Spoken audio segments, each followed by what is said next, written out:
Hello and welcome back. हमने हमारे previous video में ये देख लिया था इनपुट टैग्स होते क्या है और हम फॉर्म्स को कैसे क्रिएट कर सकते हैं इनपुट टैग्स का यूज़ करते हुए, राइट। और उसी वक्त हमने कुछ बात किया था ब्लॉक एलिमेंट और इनलाइन एलिमेंट के बारे में। तो आज के वीडियो में हम यही सब देखने वाले हैं। इनपुट एलिमेंट होता क्या है, ब्लॉक एलिमेंट क्या होता है, राइट।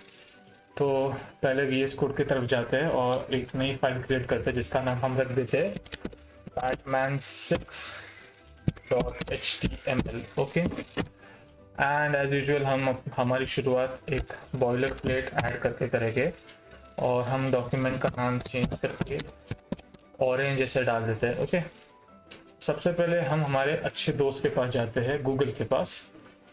ओके, गूगल के पास जाके हम क्या करेंगे, इनलाइन एलिमेंट इन HTML पहले इसे सर्च करके देखेंगे ये है क्या। ओके, HTML ब्लॉक है ना, इनलाइन एलिमेंट। ओके, तो यहाँ पे लिख के आया है every HTML element has default display value depending on what type of element it is. There are two display values, block and inline. Okay, block level elements. A block level element always starts with a new line and the browser automatically adds some space before and after the margin. A block level element always takes up full width available, stretches out to the left and right as far as it can. और inline element के बारे में लिखा है inline element does not start with a new line.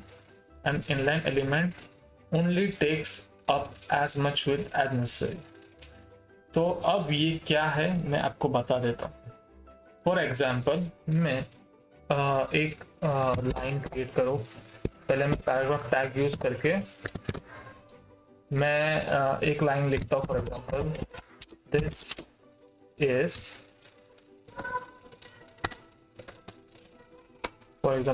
Is new paragraph. Okay, और मैं फिर से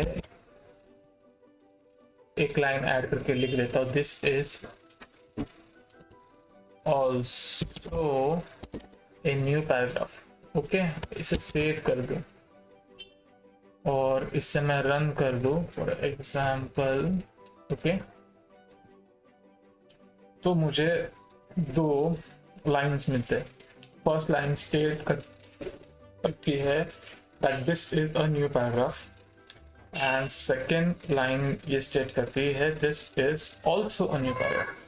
अब आप बोलोगे हमने BR टैग यूज नहीं किया तो यहाँ पे एक इतना बड़ा गैप कैसे आया एंड ये बेसिकली इतना डिफरेंट क्यों लग रहा है।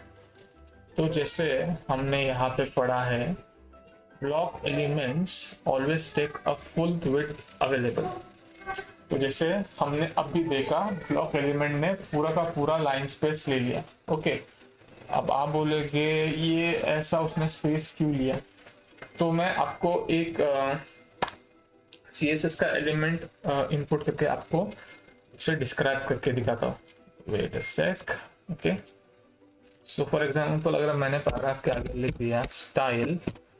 ओके, तो स्टाइल बॉर्डर ठीक है, और इसके आगे मैं लिख देता हूँ 2px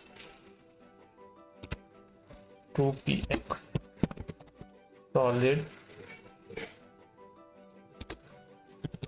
रेड। Okay, good. और यही चीज इससे ही मैं फिर से अगर कॉपी कर दूं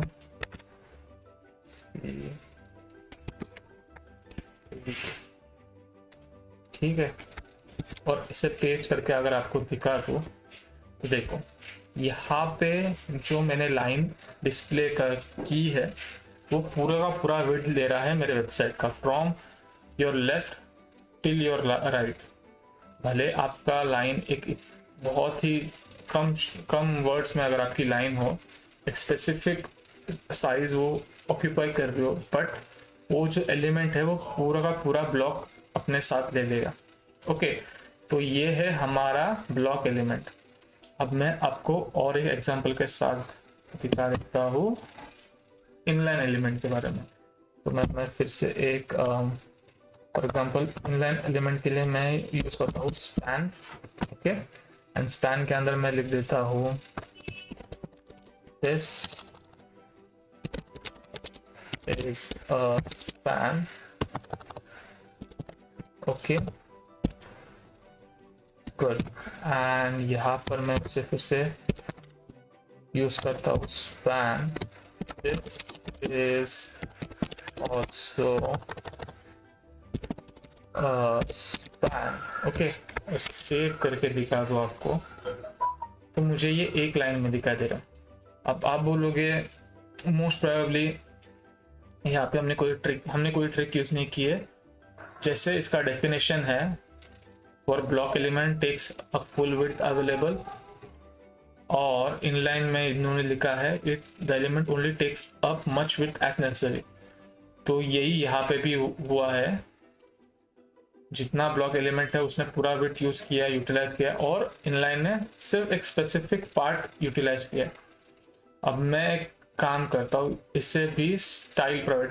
अब बेसिकली स्टाइल जो हम प्रोवाइड करते हैं, हम CSS में इसको प्रोवाइड करते हैं। यह CSS का पार्ट है, इसे हम फिर कभी देख लेंगे। मैं आपको इसे अभी इस वक्त इसलिए दिखा रहा हूँ ताकि आप उसे समझे, आप उसे प्रॉपरली समझे। Okay, blue. ओके, और इससे मैं कॉपी कर लेता हूँ। Wait a second. Okay, good. C V.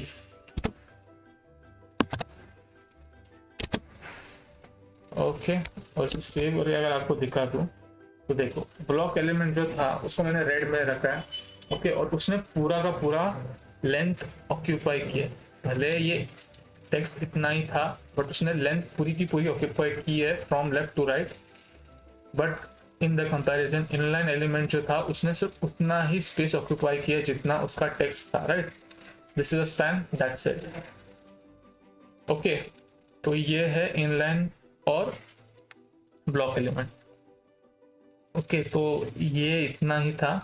तो आप समझ गए होंगे कि इनलाइन और ब्लॉक एलिमेंट में फ़र्क क्या है। हम इसका यूज़ CSS में बहुत बार करने वाले आने वाले वक्त में, तो उसके लिए मैंने अभी इसे आपको बता के रख दिया। और इसमें डिव एलिमेंट जो है, सो वो भी एक कंटेंट, जैसे मैंने पिछली बार हम लोगों ने इसके लिए यूज़ किया था, फॉर्म्स बनाते वक्त यूज़ किया था। ये भी एक एलिमेंट है, कंटेनर एलिमेंट है, जिसके अंदर आप स्टाइल्स क्लास और आईडी रखते हो, राइट। अब स्टाइल क्लास और आईडी क्या है मैं वो आपको नेक्स्ट वीडियो में बता दूंगा। अब जैसे ब्लॉक और इनलाइन एलिमेंट है, उसी तरह बहुत सारे अलग अलग एलिमेंट अवेलेबल है, जैसे द डिव एलिमेंट है। सो ये आपके जो भी कंटेनर्स रहते हैं, HTML के एलिमेंट्स रहते हैं, उसे कंटेन करता है, जैसे स्टाइल रहा, क्लास रहा, आईडी रहा। हम लोगों ने पिछली बार जो देखा था हमारे इनपुट टैग में जो टाइप था, नेम था, आईडी था, राइट। उसी तरह ये भी अलग अलग एट्रीब्यूट्स अपने अंदर यूज करता है, जैसे स्टाइल रहा, क्लास रहा। ओके, यहाँ पे उन्होंने एक एग्जांपल भी दिया है। ओके, उन्होंने div यूज करके उन्होंने एक लेटर यूज किया है और उसके पीछे एक स्टाइल प्रोवाइड किया है, padding, colour, background colour. Okay, फिर एक स्पैन एलिमेंट है। स्पैन एलिमेंट आपका एक इनलाइन कंटेनर है जो आपके टेक्स्ट को मार्कअप करता है। आपके किसी भी डॉक्यूमेंट के स्पेसिफिक पार्ट को मार्कअप करने के लिए हम लोग यूज करते हैं, और ये सब CSS का पार्ट है, आप इतना बात समझ लीजिए। सो आई होप आप इस वीडियो से आपको जितना नॉलेज चाहिए था ब्लॉक और इनलाइन एलिमेंट के बारे में, उतना नॉलेज आपको प्रोवाइड हो चुका है। अब आगे आने वाले लेक्चर में हम लोग आने वाले वीडियो में हम लोग चेक करेंगे आईडीज और क्लास क्या रहते हैं। ठीक है, तो अभी के लिए सिर्फ इतना ही। अगर आपको कोई भी इश्यू रहा, क्वेरी रहा इसके बारे में, तो आप सिर्फ मेरे कमेंट में मुझे आपका क्वेरी पूछ लीजिए, मैं आपको बता दूंगा। और अगर वीडियो अच्छा लगा हो तो लाइक करिए, सब्सक्राइब कीजिए। That's it for all.